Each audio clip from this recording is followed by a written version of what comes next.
This is the Therapy Chat Podcast with Laura Reagan, LCSW-C. The information shared in this podcast is not a substitute for seeking help from a licensed mental health professional. And now, here's your host, Laura Reagan, LCSW-C.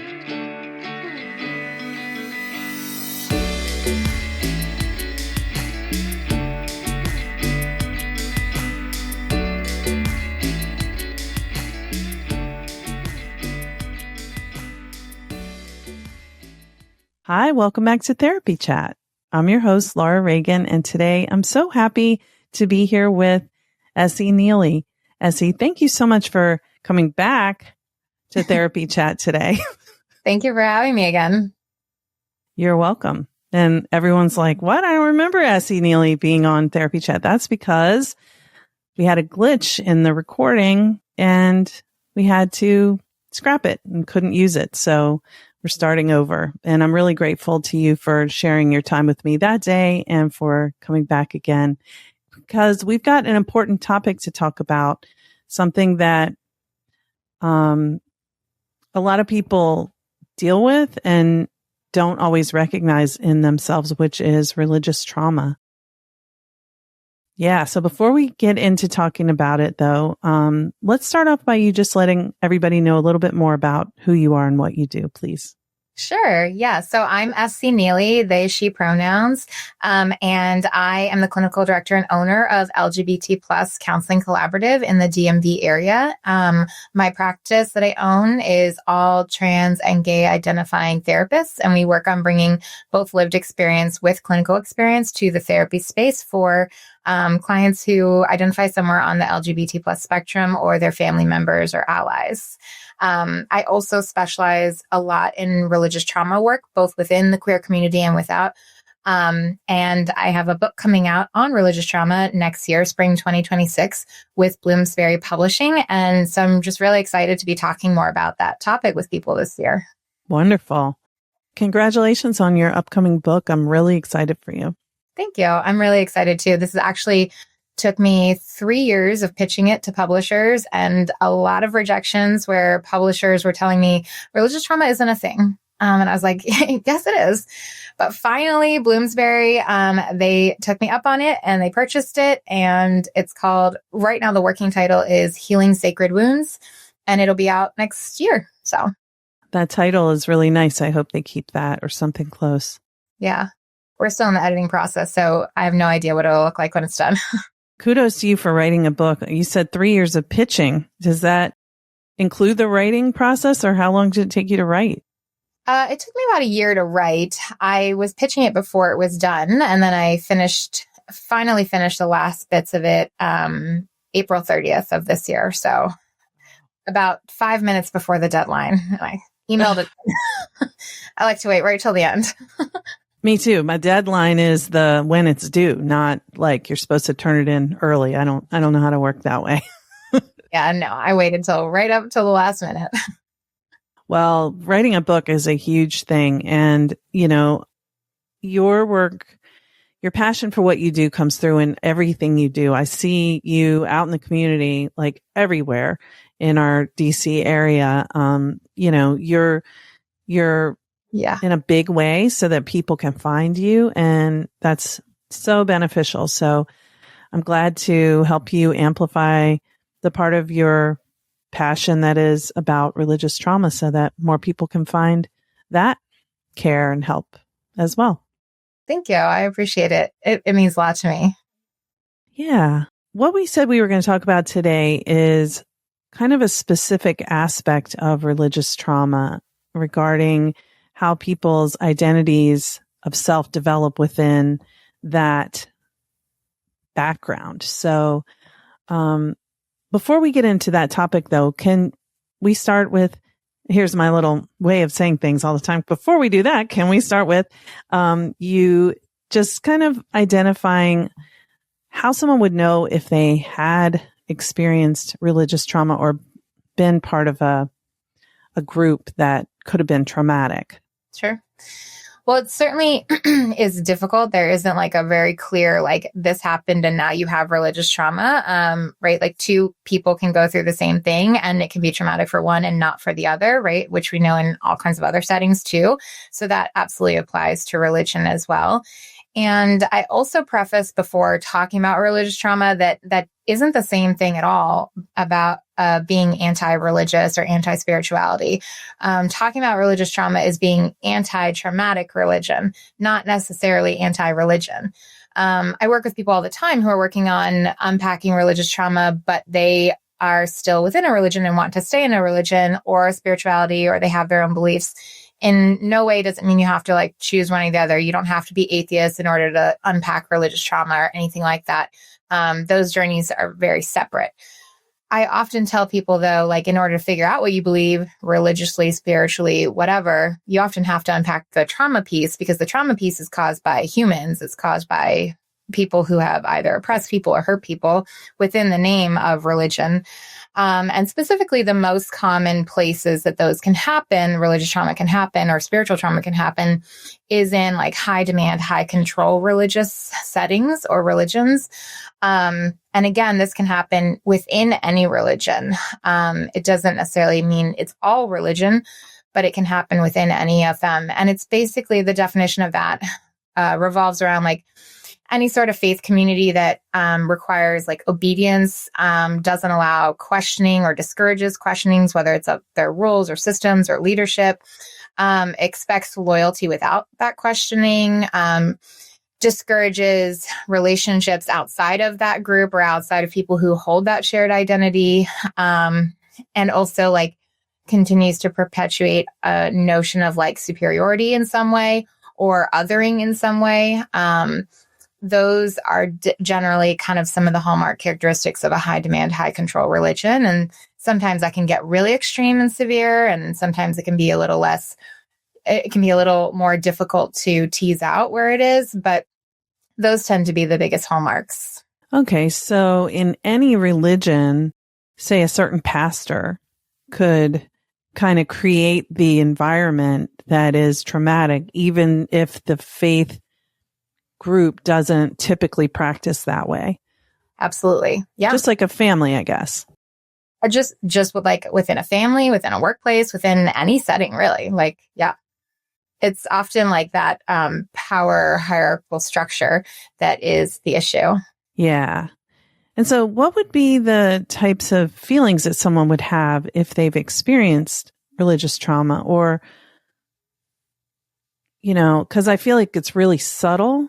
And it's not just people who belong to this religion or people who go to that place to worship. How would someone know? Sure. I often look at religious trauma through a complex PTSD lens. I find that there's a lot of overlap there.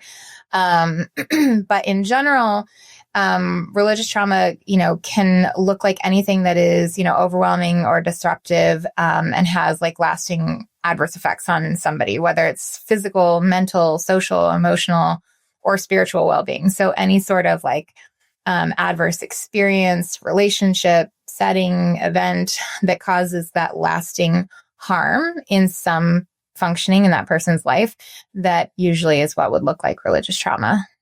This is bringing something up for me. I'm wondering, if you don't want to go this direction, we don't have to.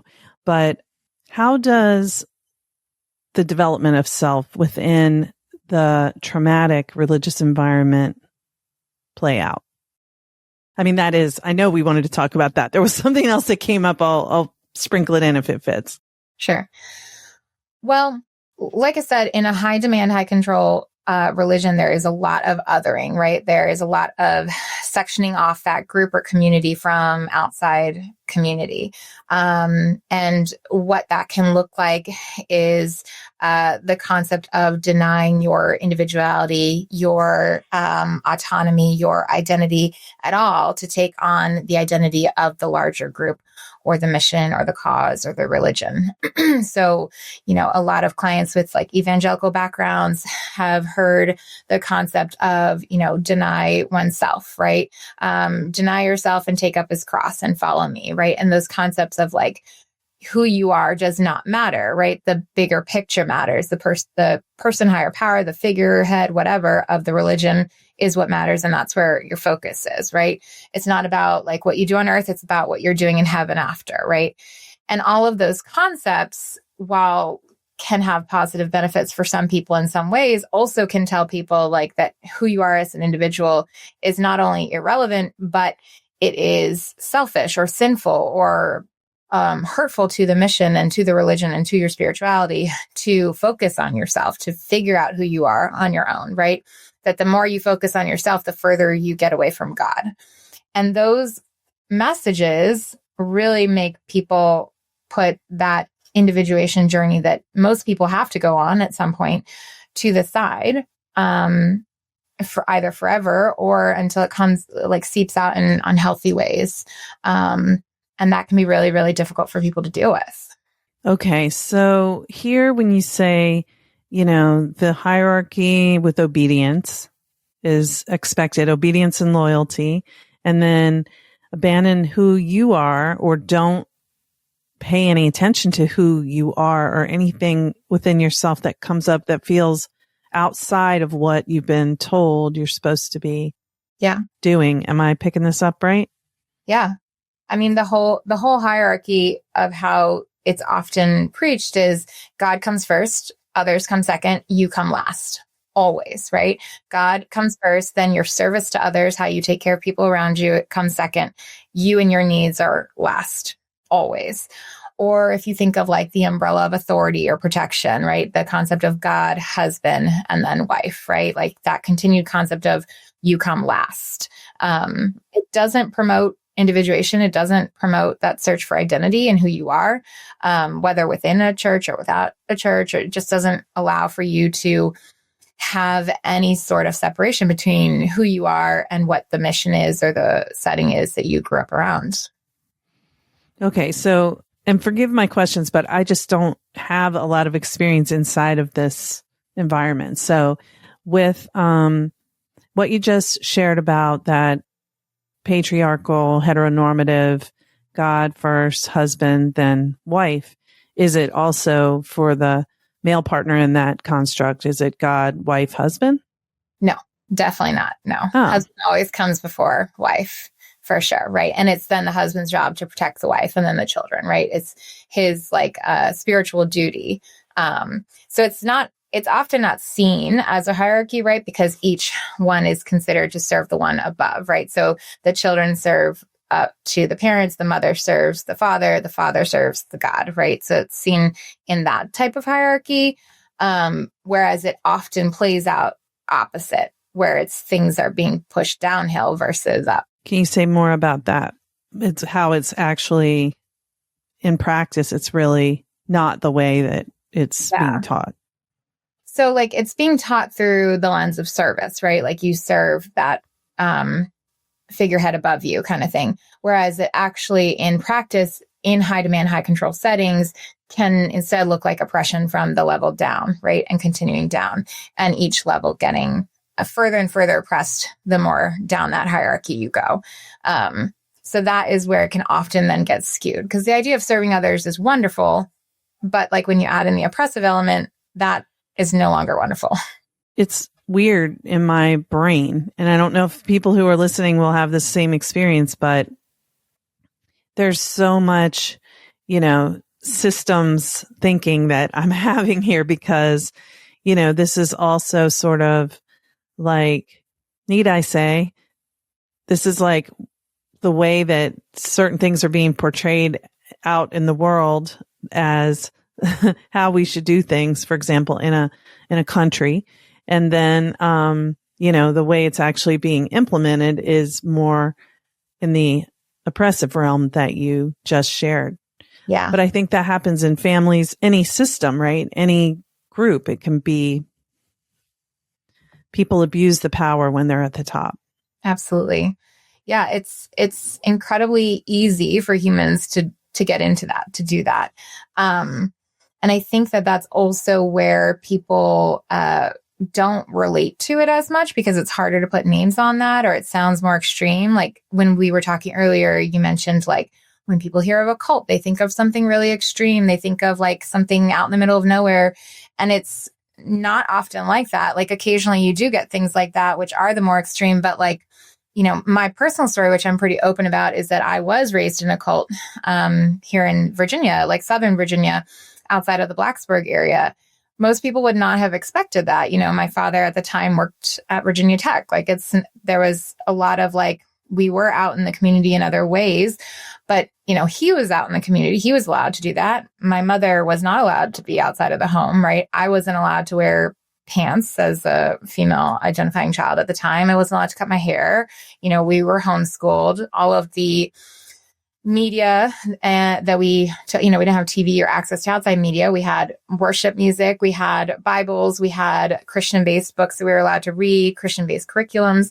We didn't have any exposure to any other resources or media outside of our specific church, which was a cult. And that's what I call it now, as I look back on it. And just that like tight knit, we couldn't get any information outside of there. So we didn't even know what was happening was not okay.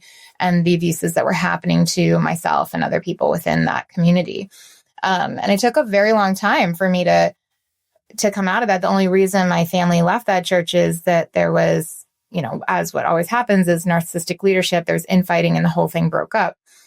So if that hadn't have happened, who knows? I could have still been in it. And it took a very long time to figure out, okay, what did that look like? What are those systems of being in such an isolated place for so long with such limited access to widespread information and resources versus like a very narrow definition of what I was told the world was.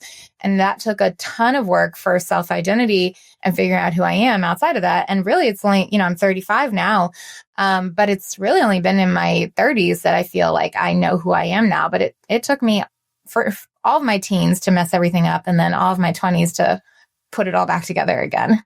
Yeah.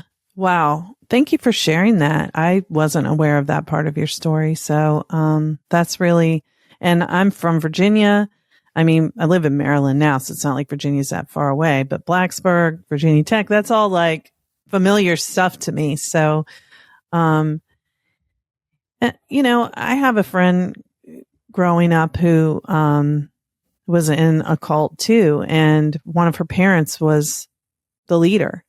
And it was just their family, you know, but everything was focused on serving this group, I guess. I mean, it's not even clear what there were teachings, and it was like biblical, but and they were homeschooled too. So this is fun. I'm like, wait a second. And the girls all had certain roles within the family that the boys didn't. Like the girls did all the cleaning and all of the taking care of the younger kids. It's almost like the Duggars type thing. Yeah. And that was right in where I lived, right on a normal street in the neighborhood, not in a secluded place or anything, but they all lived in like two houses right next to each other. And it was secretive, but it was also right there in the open. Yeah, it's definitely very secretive. You're taught very early on not to share what's going on. And you're not taught through the lens of, oh, something is bad, we need to keep it to ourselves. You're not taught through that lens. You're taught through the lens of everyone else is bad. We need to protect ourselves from them, right? I was taught like secular is evil, right? Like secular means you're going to hell. And if you hang out with secular people, if you're friends with secular people, you are going to hell too, right? Like, so it wasn't like I was keeping secrets from the outside world. I thought I was protecting myself from the evils of the secular world. That is how that happens, right? And then you also have such limited access to widespread knowledge that people are in those settings are able to continue that belief system because, you know, I didn't have internet, I didn't have TV, I remember one time someone, another young kid, shared a Britney Spears song with me. The punishment I received, I literally thought listening to this Britney Spears song one time, I was like, I don't know, 10 or 11. I was like, oh, that's it. I'm going to hell. This is all done. It's all down here from here. So you're really taught not that you're keeping a secret. You're taught that you are protecting yourself and your family from eternal damnation. Yeah, it's absurd in a way. We can laugh about, one, listening to a Britney Spears song. Come on, that's innocent.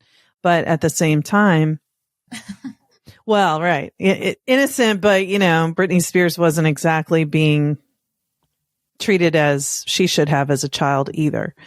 But the fear of hell that you had been indoctrinated with, I'm sure, not to mention you said punishment. I'm sure that was pretty severe as well. So, oof. Yeah. Yeah. Yeah. Fear is a big way to teach obedience, right? And like obedience, often when I'm like helping people work through religious trauma, there's also like a parent-child element to it, whether it's within your actual family or the concept of like God as a parent and what that looks like. And now as a parent myself, and I think about like if I were to try to raise my children to be obedient to me based on fear, like if they feared me, I mean, it's one of the least effective ways for like actually raising like a healthy, normal human, right? Like even me, when I was taught obedience, I learned how to hide things better. I learned how to lie better. Like I learned how to not open up more, right? Like I didn't learn how to actually just do things the way they wanted because I believed it. I just learned how to get along to cause the least conflict possible. Or I was just like, F it and threw dynamite into the situation. So one or the other. Right. So you're saying that you really learned to suppress aspects of yourself, not to function the way that you were being taught because it's not realistic. Yeah. Yeah. I mean, you are discouraged from questioning of any kind, right? Like that's what obedience is. Like if you're asking a question, you must not really believe. You must not really have a strong faith. Why are you questioning? What is happening? Is the devil telling you to question? Is that the devil in your ear? So nobody wants to do that. You'd be afraid if you hear that could be the devil because to be afraid of the devil. Yeah. Yeah. Yeah. It's like learning to be afraid of your natural self, the you that's really right. Mm-hmm. Whereas I saw a comparison the other day to current state of affairs or things that Lucifer was the first example of an oppressed population fighting the oppressor. I was like, oh, that's a very interesting way to look at the fight between heaven and hell. I feel like we're not doing this, but I feel like it almost could be like we're having a conversation up here and under here, there's this whole like parallel happening. It's because everything you're saying is just making me think of so many of the ways that this is playing out in our current time.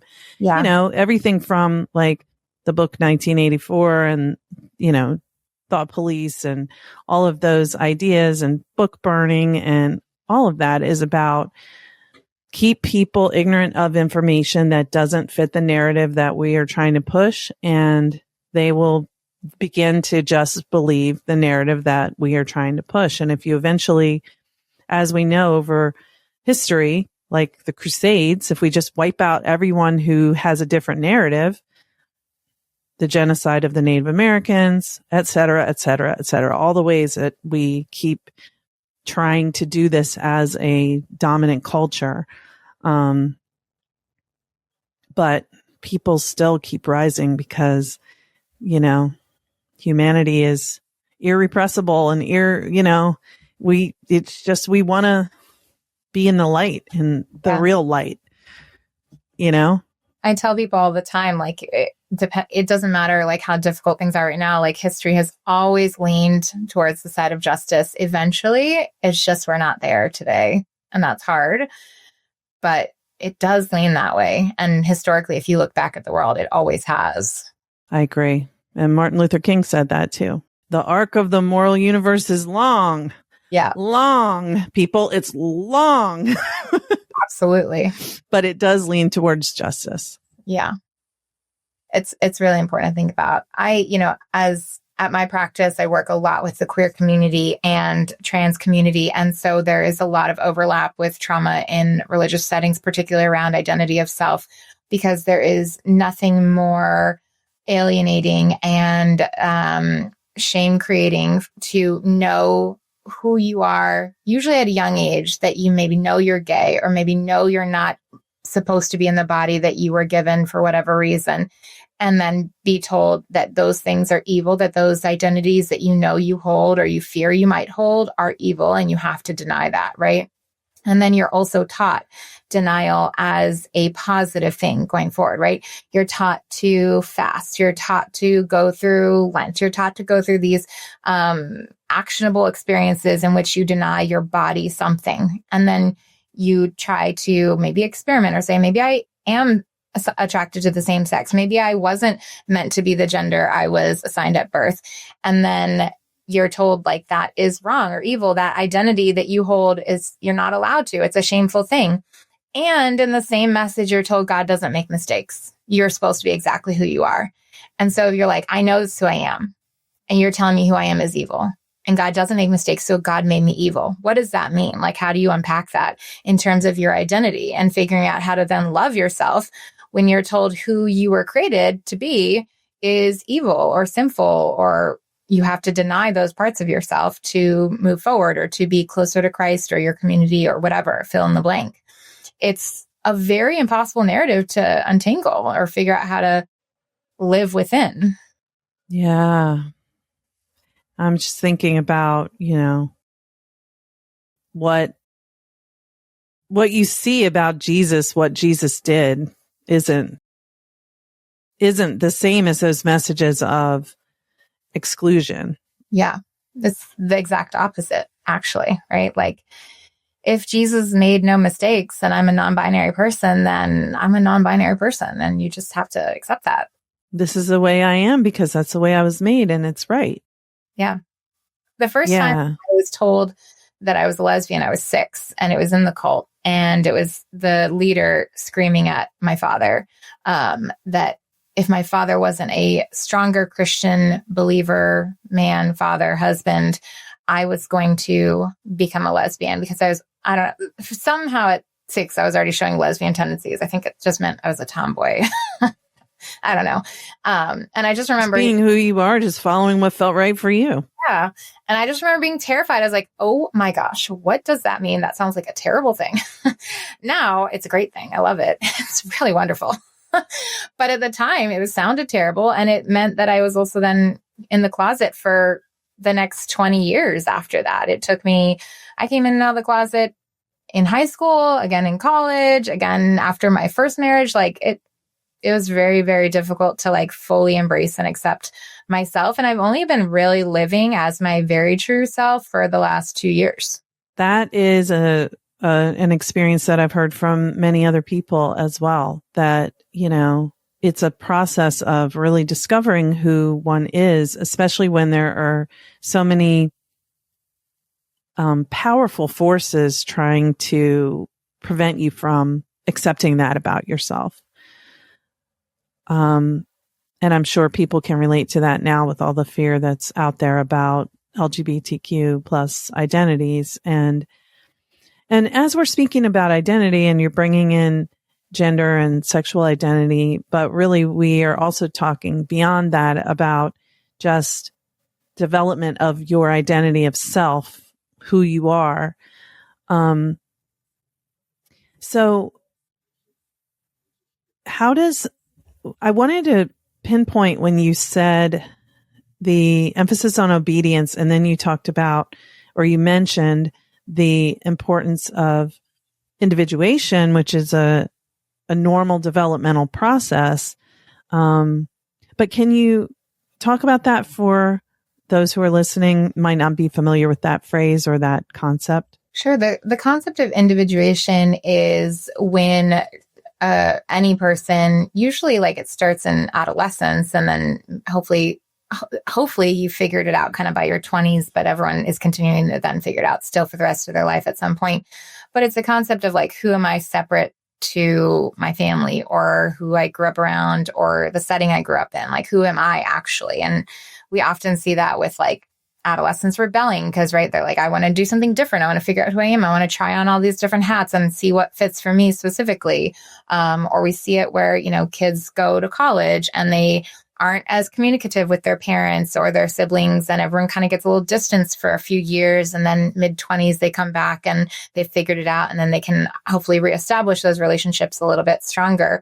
But we often need that moment and separation to be able to figure out, okay, where do I end and other people begin? And you are not only not encouraged to do that in high demand, high control religions, but you're actively told that it's wrong, that it's sinful, that it's selfish, that it is leading you away from Christ, that separation is bringing you further away from heaven, from Christ, from that relationship. And that makes the concept of individuation terrifying, versus how it's supposed to be, which is exciting, right? And exploratory. And, oh, guess what? There's so many possibilities out there. Who do I get to be? How do I figure that out, right? It's supposed to be, it's always a bit of a nervous and anxiety experience for anybody, but it's supposed to have an exciting element to it. It's not supposed to be terrifying. It's not supposed to equal hell or death. It's supposed to equal new opportunities. Yeah. Yeah. And unlocking new parts of yourself and figuring out who you are and how that shows up in the world. I mentioned to you before we started recording on the show, The Real Housewives of Salt Lake City. Yeah. Not to specifically focus on Mormonism in particular, but there's two characters, and it's Heather and Whitney, right? Yes. Who grew up in very adherent, strict Mormon families that were apparently part of the early Mormon people who founded the church, and they're related to each other. And both of them come onto the show divorced and having been excommunicated from the church involuntarily. They didn't want to leave. And you sort of see the way, and it's two different tracks, but you see the way they both begin to discover more about who they are outside of that, and all of the ways that the way they were brought up told them they were supposed to be, and how that impacts them. And I think one thing you could notice especially in the earlier seasons, is both of them come into the show and the group behaving in ways that are very kind of like young teen like. Yeah. Yeah. And they're like telling on each other and exposing, you said this about them and stuff like that. It's very much like middle school kind of. Well, there is like an adolescence or puberty that kind of has to happen again anytime you come out of something like that, right? That individuation piece is meant to happen like in adolescence and early or young adulthood. And so like to go through that in any setting is really difficult, right? A lot of people go through it first time coming out of the closet, first time coming out of a religion, first time transitioning genders. Like that's a very just normal process of like rediscovering yourself and re-identifying in certain ways and figuring out like how to do so in a healthy way. The difficulty with it, like on shows like that, or in a lot of places where there are eyes on you, which certainly in a religious community or any small town or small gathering where everyone's eyes are on you, also including like, America watching you on a show. Yeah. The difficulty is like people don't forgive that. They don't see it as part of your growth arc. They just see like, oh, season 1 version of you is who you are. So now we're at I don't know what season we're at.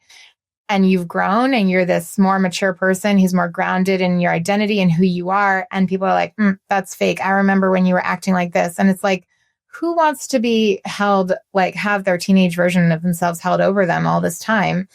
And that's something like just we as a human population do a lot of, like we hold people's pasts against them or their worst moments against them for so long.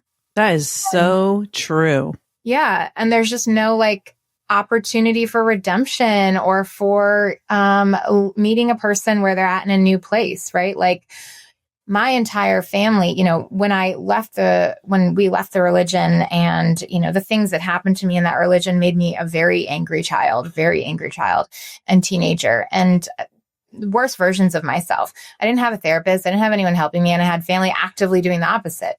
And so that 13-ish-year-old version of me who is angry and a bully to my siblings, that's how my family views me to this day.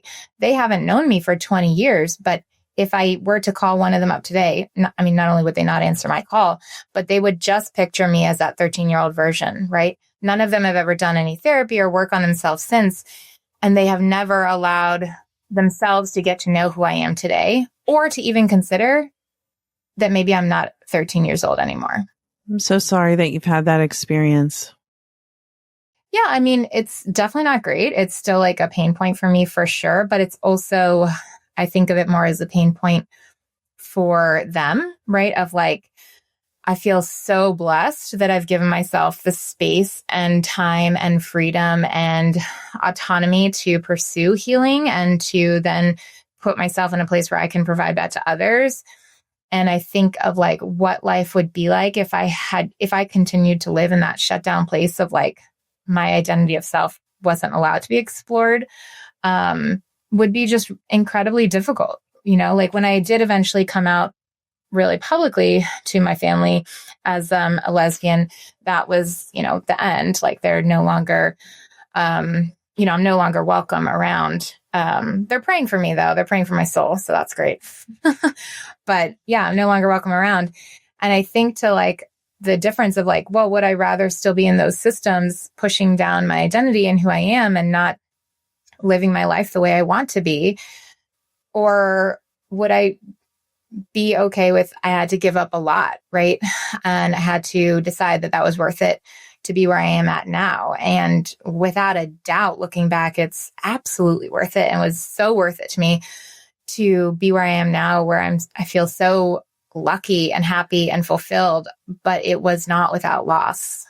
And the nuance of that is what's lost in those environments where black and white thinking, dogmatic views, and labels and judgment are how the lens through which everyone is perceived. It doesn't, it doesn't even create any space for just making mistakes. Even if you're not challenging, but just like, oh, I didn't read the Bible today because I was sick or something, it's. Yeah. It's so difficult because like in order to get out of that system, any sort of traumatic religious system or just oppressive system at all, you have to fight really, really hard. And some people just don't have the energy for that, don't have the resources for that, don't have the ability to do so. Or for some, it's the idea of it is too overwhelming. My favorite quote that I personally live by for my life is that it took me so much violence to become this gentle. And I think that is kind of the umbrella concept of therapy, right? That it involves so much heavy work and so much hard stuff in order to find peace. And that is just a really difficult thing to do within a oppressive system ever. So true. And especially when there's no one you can connect with who's giving you a lifeline, like another way to look at it or helping you understand what you're going through. I think a really important point that you brought up, I just want to say out loud, because maybe everybody else already knows all of this about religious trauma, but I'm learning a lot, like all the time. Whenever I'm thinking about it, whenever I'm talking to people about it, I'm just learning so much more. And one idea is I made an assumption that you left voluntarily, but really, in a way, by coming out, you made a choice that you knew to tell that you knew that wouldn't be popular, but it wasn't like you didn't want to still be connected. It's that you were shunned. Yeah. Yeah, I think that happens more than most people. In fact, I was speaking with a client today whose family, when they came out as trans to their family did the same thing. And the client said, just to be clear, you're cutting me out. I'm not cutting you out. And that I think happens a lot more than people think, but they point to the one who is ostracized as the problem because you're no longer part of a system. So there must be something wrong with you. You're the outlier. And it's rarely the case. Right. Because biologically, we all want to be connected with our families and especially our primary caregivers and siblings. I think it's important to name for people who are listening that don't realize this, how many homeless youth are LGBTQ plus youth who were forced away from their families in just this manner and then end up on the streets homeless and end up in sex work and things, you know, where it's obviously not really voluntary when they're children. So that's, you know, this has a tremendous social impact even beyond the families who are directly impacted. I've actually, you know, that reminds me, I had a huge experience in this area, in the DMV area, with there's an organization that specifically caters to helping homeless youth in the area. And they pair like mentors, adult mentors with the kids to help them kind of get back on their feet.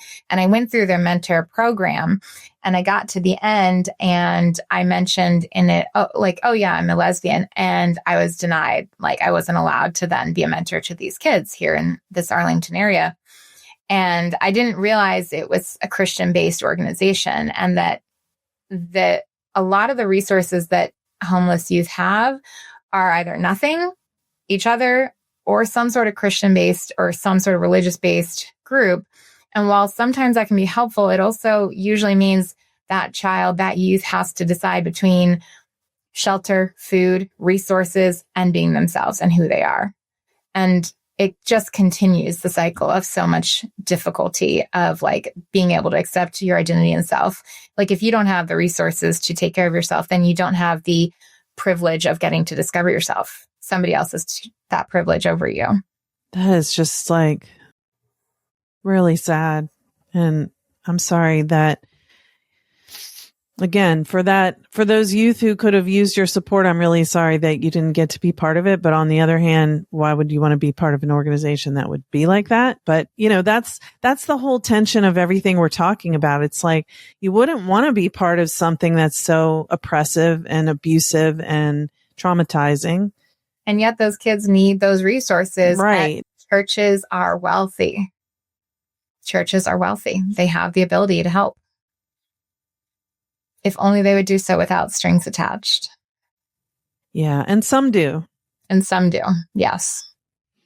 So for a last point, I think, for our conversation, this is something that you brought up to me before that you've already mentioned you're not anti-religion, but, what are some ways that people who have had religious trauma experiences like you and the people that you're serving and you're writing to in your book, how can they find healthy relationship with religion or spirituality? Oh, that's a hard one that I don't know if I've even fully answered for myself. I think I'm still on that journey myself of like, what do I believe and how do I implement that into my life? Obviously, I'd say go to therapy, start there, and, you know, check with your therapist ahead of time that they're able to like hold that space for you in a neutral way as you figure that out. Outside of that, it's really focusing on like, what do you believe versus what have you been told? Like, whose message is it in your head? Whose narrative is it in your head, right? Whose voice are you hearing when you're thinking? Is it actually yours? And that I think takes a lot of untangling. I encourage people to do just more research, right? Explore more, visit other types of religious settings, and religions and spiritualities and explore all the different things, explore nothing, whatever you want to do, right?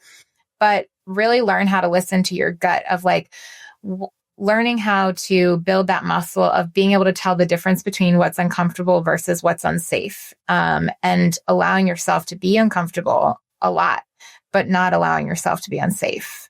And that is just a really difficult muscle to build when you are told from like birth that anything outside of that particular belief system is unsafe. Whereas it's not. It might be uncomfortable, but it's not unsafe. I think the challenge as someone with complex PTSD of learning to listen to the voice inside or the sense in your body that tells you when you feel unsafe, and just separate it from, we have this fear reaction that's like danger, life threat, get out. But we also have like, ooh, I don't like this. This is reminding me of something. This feels uncomfortable. It's not the same feeling, but when we're kind of disconnected from our bodies, it's like, oh, my gut's telling me something. It means danger, It's really hard to tease that out. Incredibly hard. Yeah. And it involves like some of that individuation period where you usually mess it up for a while. And that's okay because it takes practice. It's the muscle you have to build. Yeah. I love too what you said about the individuation and the teen behavior when someone is going through that new rebirth experience. That's so compassionate and really important because it is about allowing people to be in their humanity as they are. Humans are messy. Yeah. Yeah. Yeah, we absolutely are. But I think that's like the beauty of it, right? Like art is messy and creating is messy. And we love those things and they're really meaningful. We wouldn't be here without it. Like it's beautiful. So true. And change is challenging. Change is difficult. So we don't always have to fear change, but maybe just give ourselves time to, regroup as we're going through changes and maybe not try to rush through and force things. But, well, another point about religion before we wrap up that just came to my mind is here where I live in Maryland. It's a progressive state, but I live in a very conservative, traditional place. And I see oftentimes in Facebook groups where people are saying, oh, we're looking for a new church.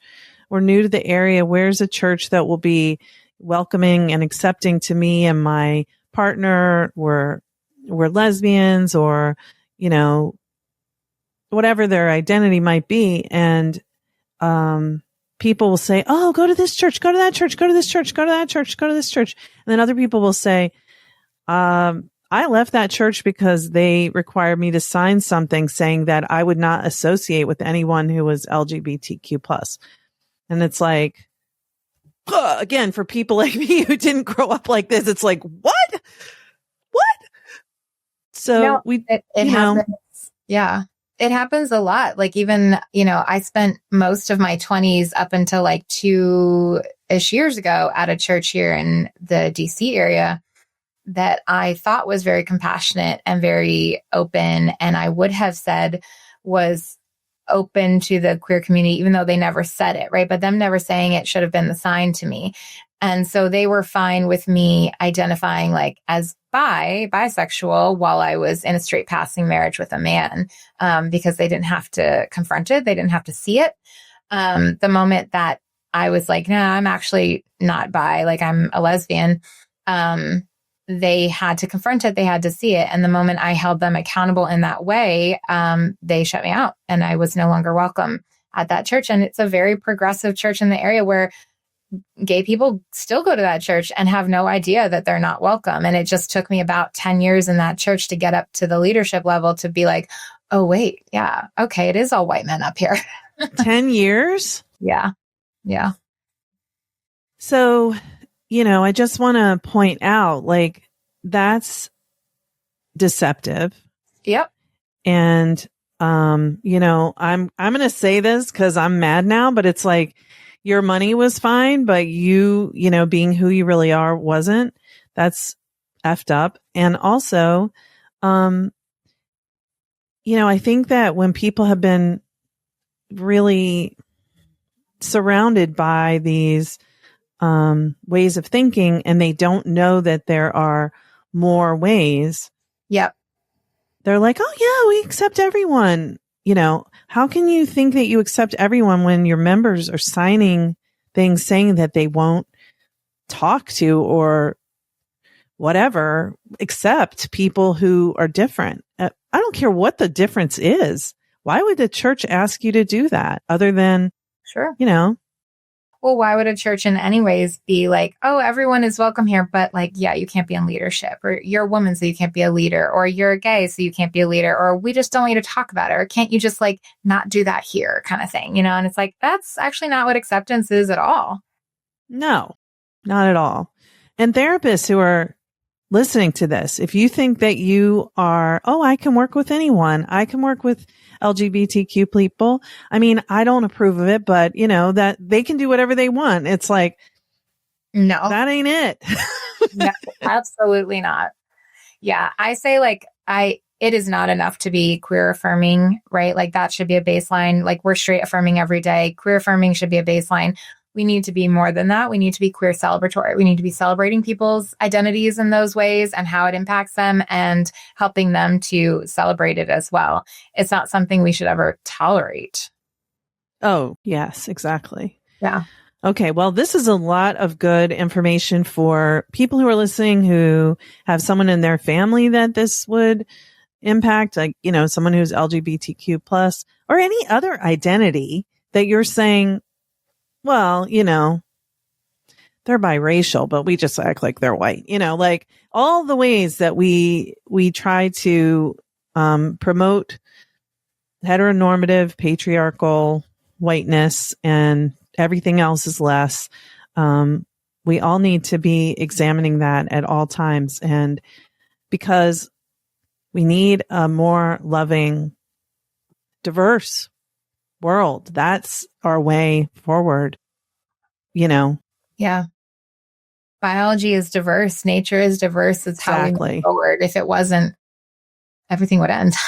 Exactly. The whole ecosystem is diverse and that's its survival. And without it, there isn't survival. Yeah. Oh, Essie, this was a really great conversation. I'm so grateful that you came and spent some time with me again today. Yes, you're welcome. And tell everyone where they can find your book when it comes out, all the amazing stuff that you're doing. Sure. The best way would be to check our website where we'll certainly post when it goes live, or you can subscribe to our email list, lgbtcounselingdmv.com, or you can follow me on Instagram at scnealy, SCNEALY, and I'll definitely be posting about it there too. Great. I will link to both of those in the show notes. And Essie, again, thank you so much for being my guest today. Thanks for having me. Thank you for listening to Therapy Chat with your host, Laura Reagan, LCSW-C. For more information, please visit therapychatpodcast.com.